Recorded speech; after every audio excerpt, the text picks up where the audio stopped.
Hello my dear student, वापस से आ गया हूँ मैं फिर से आपके लिए एक और नया क्वेश्चन लेके। तो चलिए क्वेश्चन को पढ़ते हैं अपन एक बार, देन उसके बाद इसका सॉल्यूशन देखेंगे। क्वेश्चन बहुत इंपॉर्टेंट है भाई, आपके हमेशा मतलब 2-3 बार नीट के अंदर आ चुका है।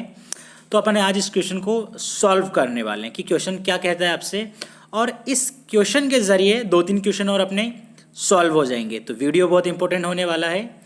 1 मिनट का ये एक क्वेश्चन का वीडियो आपको 2-3 क्वेश्चन सॉल्व करके देगा, जो आपकी हो सकता है आपकी नीट एग्ज़ाम के अंदर हेल्प कर दे। ओके, तो चलिए क्वेश्चन को सबसे पहले ईमानदारी से पढ़ेंगे, किसी तरह की जल्दबाजी नहीं करेंगे। Pulp cavity of teeth is lined by, आपसे पूछा है कि जो पल्प कैविटी होती है वो किससे लाइंड होती है।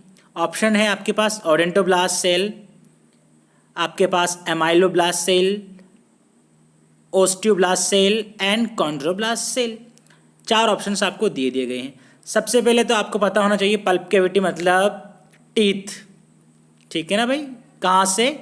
टीथ से अपने क्वेश्चन पूछा है, यानी कि आपके क्वेश्चन कहाँ से आया है? डाइजेशन वाले चैप्टर से आया है, ठीक है। तो चलिए अब आपको देखो मैं बताता हूँ। कॉन्ड्रोब्लास्ट जो सेल होती है उनका क्या फंक्शन होता है कि वो आपके कार्टिलेज को फॉर्म करती है। किसको?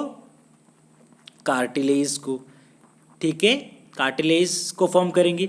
ऑस्टियोब्लास्ट जो सेल्स होती है आपके पास, कौन सी सेल्स? ऑस्टियोब्लास्ट जो सेल्स होंगे आपके पास वो फॉर्म करेंगे आपके किसको? ये अपन यहाँ पर चलते हैं, ये ऑस्टियोब्लास्ट सेल्स है, इसको अपन ऊपर चलो। तो ऑस्टियोब्लास्ट सेल्स का जो डायरेक्ट किससे होता है? बोन्स, यानी कि ये बोन्स को फॉर्म करेंगे आपके पास। चलिए आगे अपन बात करते हैं एमाइलोब्लास्ट सेल के बारे में। अब एमाइलोब्लास्ट एंड ओडेंटोब्लास्ट दोनों सेल आपके टीथ से रिलेटेड है। तो बच्चों का जो कन्फ्यूजन होता है ना भाई, यहाँ इसको तो एलिमिनेट कर देते हैं कि ये तो हो ही नहीं सकता, कॉन्ड्रोब्लास्ट ये भी नहीं हो सकता क्योंकि अपन ने देख लिया। अब आ जाती है बारी 2020 की कि आपके या तो क्या होगा, आपके पास ओडेंटोब्लास्ट होगा या फिर एमाइलोब्लास्ट। इसको अपन अब समझेंगे डायग्राम से। चलिए, तो ये आपका डायग्राम आ चुका है आपकी नज़रों के सामने, ठीक है, नज़र के सामने और मोबाइल में आपके क्या आ चुका है? डायग्राम। तो आपके देखिए, सबसे पहले मैं आपको बताऊं पल्प कैविटी कहाँ होती है। तो देख रहे हैं आप, ये आपका पल्प हो गया। तो ये जो पूरा है ना, ये इसके अंदर इसको अपन क्या कहते हैं? पल्प कैविटी कहते हैं। अब आपसे क्या पूछा कि पल्प जो कैविटी है उसका ये वाला लाइन में देख रहे हो आप, मैं इसको पेन से मार्क कर रहा हूँ। ये वाला लाइन पूछा है भाई आपसे कि ये वाला जो लाइन होता है वो किससे होगा। 2 ऑप्शन बचे हुए हैं हमारे पास, एमाइलोब्लास्ट एंड ओडेंटोब्लास्ट। अब आपके पास सुनिए, अपन और एलिमिनेट करते हैं। आपके पास क्या होता है? इनेमल जो होता है उसको कौन फॉर्म करेगा आपके पास? उसको फॉर्म करता है आपके पास एमाइलोब्लास्ट सेल्स। कौन सी सेल्स? एमाइलोब्लास्ट। एमाइलोब्लास्ट सेल्स क्या करेंगे? इनके लिए आपके एनिमल को बनाने के लिए आपके प्रोटीन रिलीज करती है। प्रोटीन कौन कौन सी होती है आपके पास? एक तो होता है इनामेलिन प्रोटीन। कौन सा होता है भाई? इनामेलिन प्रोटीन, ठीक है। दूसरा होता है, इसी के नाम पे है, एमाइलिन प्रोटीन। ये प्रोटीन क्या होती है? बाद में मिनरल्स होंगे आपके पास, यानी कि इन पे मिनरल्स स्टोर होंगे। देन उसके बाद क्या होगा आपके पास? वो हार्ड हो जाएगी। ओके, तो एमाइलोब्लास्ट का रिलेशन तो किससे हो गया आपके पास? इसका तो रिलेशन हो गया इनेमल से। अब आपके पास लास्ट ऑप्शन क्या बच जाता है? लास्ट ऑप्शन हमारे पास बच गया ओडेंटोब्लास्ट सेल्स। तो ओडेंटोब्लास्ट सेल्स ही आपके पास क्या होंगी? किससे रिलेटेड होगा आपके पास? पल्प से। पल्प कैविटी से क्या होती है? लाइन अप होती है। तो बात समझ में आ गई आपको? क्वेश्चन सॉल्व हो गया। क्वेश्चन को अपन ने सॉल्व कैसे किया? अपन ने 3 चीज़ों को एलिमिनेट कर दिया और अपन को पता है 4th क्या बचेगा, वही तो राइट ऑप्शन है।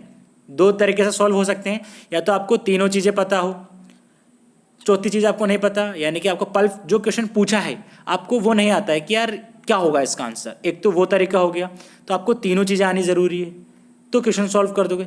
या फिर क्या होता है, आपको डायरेक्ट लाइन पता होना चाहिए कि पल्प कैविटी के जो चारों ओर होता है ये इस तरह से पूरा लाइन अप कौन रहेगा? Odontoblast cell. क्या होगा भाई? Odontoblast cell. बात समझ में आ गई? तो इस तरह से आपको 4 मार्क्स मिल जाएंगे भाई नीट के अंदर, ठीक है।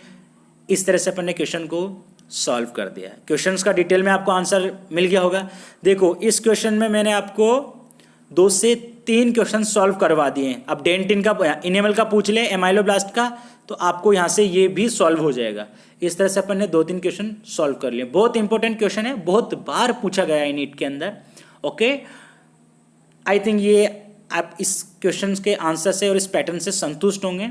ठीक है, अगर आपके भी इसी तरह से कुछ क्वेश्चंस के क्या हैं, डाउट हैं, किसी तरह की आपको प्रॉब्लम है बायोलॉजी में नीट से रिलेटेड, कोई भी आपके टॉपिक हैं जो अच्छे से कवर नहीं है, आप चाहते हैं उनको अच्छे वे के अंदर समझाया जाए, एक बार आपकी खुद के ऑर्डर पे आप मुझे आपके क्वेश्चंस को सेंड कर सकते हो यूट्यूब चैनल के कमेंट सेक्शन में जाके, या आप मेरे इंस्टाग्राम पे भी जा सकते हो, वहाँ पर भी आप उसको सेंड कर सकते हो, जो भी आपका क्वेश्चन हो, जो भी आपका डाउट हो।